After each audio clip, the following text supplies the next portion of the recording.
Hey everybody, it's time for more Alienated. Thanks for sticking with the story and following along. I hope you're reading along at home as well.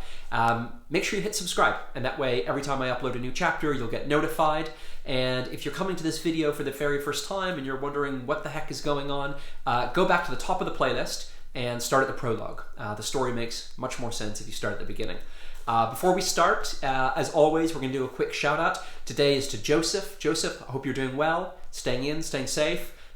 Listening to everything your mom has to say, but most importantly, I hope you're enjoying. All right, let's crack on. This is chapter 32, Star-Crossed. In the weeks that followed, Juliet, thankfully still in physical form, ignored me at school, and the mentor refused to let me aboard their ship. In Galileo class, instead of conjugating verbs, I formulated conspiracy theories in the back row with Octo. What if she finally realized that I'm no good for her? I speculated.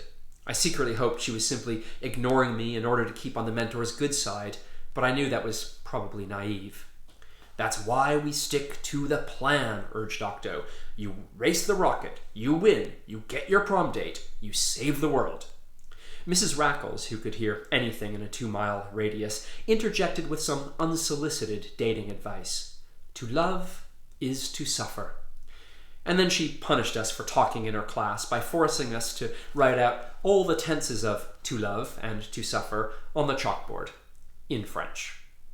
With 20 tentacles, it took Octo only a few seconds, but me, I was stuck at the board for 10 minutes, scrawling how I felt about Juliet in every tense. It was torture, but it gave me time to reflect. Paternal relations had improved somewhat since the mentor's shocking appearance. A few days after the disaster in Verona, Dad took Jess and me out for What Beats a Pizza, and we agreed a type of Capote peace accord.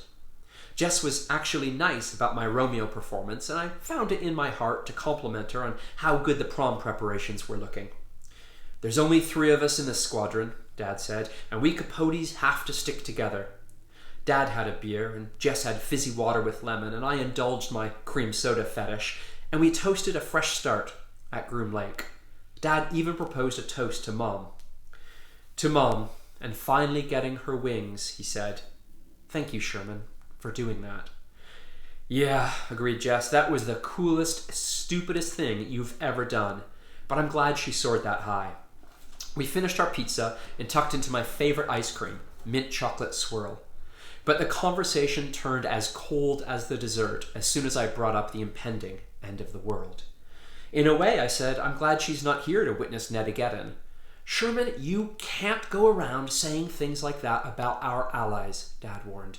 The Ned race is part of the Bureau and a signatory to an intergalactic peace accord that has a very strict non-slander clause. You can't scaremonger like this.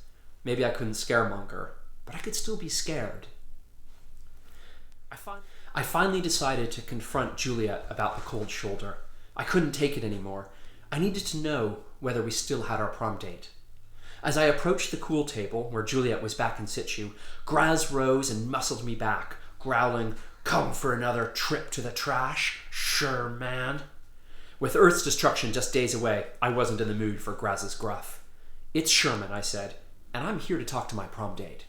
She's spoken for, Graz growled.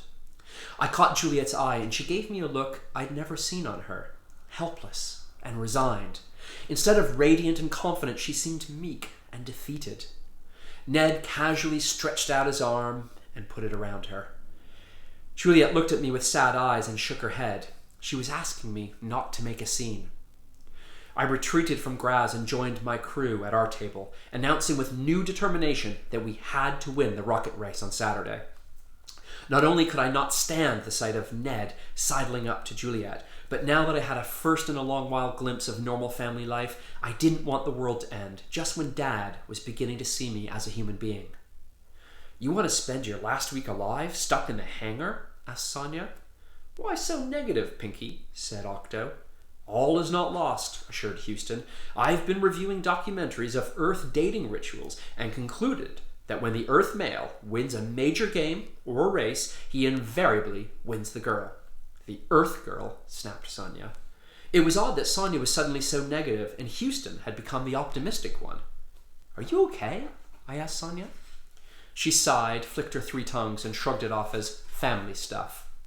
Which documentaries? Octo asked Houston. Anthropological studies like Grease, Teen Wolf, Footloose, and High School Musical. He may have got the types of films confused, but he wasn't wrong. Winning that race was my last and best hope to win Juliet's heart. So I got them to agree to work every night on the rocket racer, making Carol ready for race day, even if it meant spending possibly our last week alive in the hangar. At least I was doing it with friends. All right, that is that chapter. Come back on Monday. Today is Friday. Come back on Monday, Star Wars Day, May the 4th, and we'll continue the story. Hope everybody's doing well. Stay in, stay safe, take care of each other, take care of yourselves.